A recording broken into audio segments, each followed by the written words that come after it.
The ongoing generational wars. Boomers call millennials entitled, millennials call boomers outdated, Gen Z calls everyone irrelevant, all blaming each other for some stuff about the housing market, some avocado toasts and cancel culture.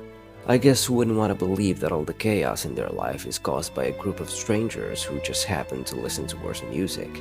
Boomers complain that Gen Z can't survive without their phones. Millennials blame boomers for hoarding all the wealth. Gen Z, they're busy learning life hacks from TikTok while still figuring out why they're inheriting a planet on fire. It's a beautiful cycle of misplaced rage, like trying to yell at the wind for blowing in your face, knowing full well it'll keep blowing whether you scream or not. Let's zoom out for a second to get a better grasp of the situation.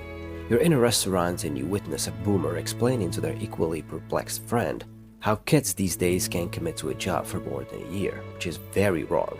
2 months is more than enough for me. The irony, of course, is that she's holding a $7 latte that's probably been gentrified from the soil of some land her generation sold to corporations decades ago.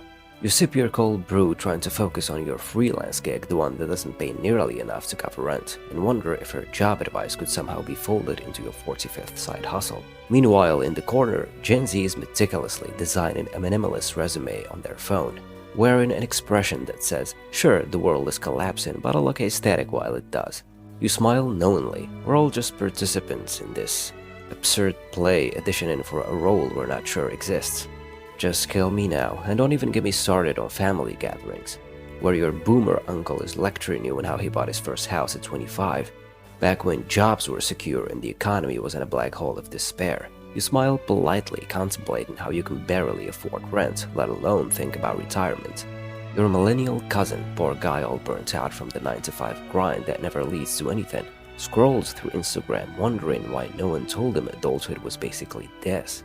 Meanwhile, your Gen Z sibling takes a selfie mid-dinner, capturing their authentic existential crisis while inwardly debating if life has any real purpose beyond social media validation.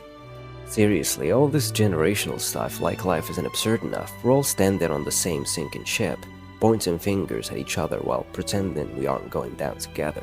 Boomers had their golden years of opportunity.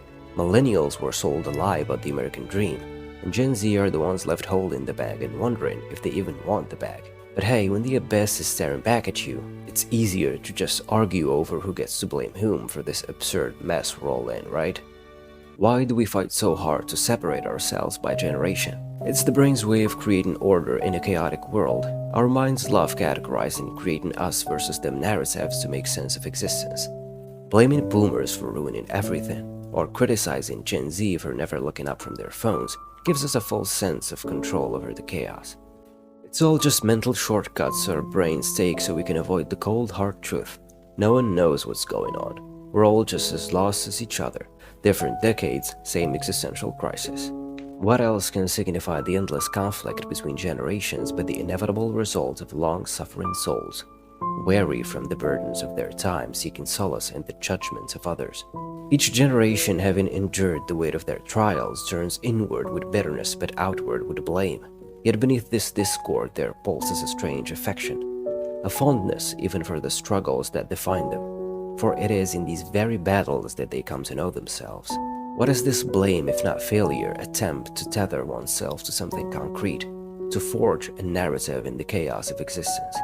The names change, the tools with which they seek to express themselves evolve, yet the core remains unchanged, a soul seeking meaning in the infinite and finding only the reflection of its own confusion. Thus the world turns and the cycle repeats, generations come and go, each one believing it will be the one to overcome the absurdity of life. But the truth, harsh and unyielding, remains. We are all wandering in the same wilderness, guided not by the light of reason, but by the shadow of our doubts. And in this wandering perhaps lies the only true connection between us. Each generation's shared fate, doomed to seek answers to questions that have none. One powerful tool that psychologists like Carl Rogers emphasize is empathic understanding.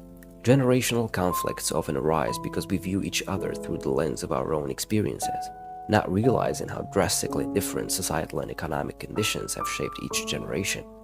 Instead of assuming malice or ignorance, one must practice perspective taking, a technique where you deliberately step into the mindset of another.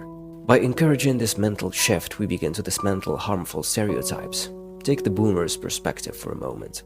They grew up during a time of rapid industrial expansion and economic stability. For them, hard work equaled reward. In contrast, millennials and Gen Z faced recessions, student debt crisis, and skyrocketing living costs. Understanding these contexts reduces animosity and opens the path for respectful dialogue. In the study of happiness, psychologists are increasingly emphasizing the concept of time affluence, the feeling that you have enough time to engage in meaningful activities over material wealth. Generational wars often involve criticism over lifestyle choices. Boomers accuse younger generations of being too focused on superficial things like social media, while millennials and Gen Z criticize boomers for being too materialistic. Me personally, I'm just waiting for the world to end.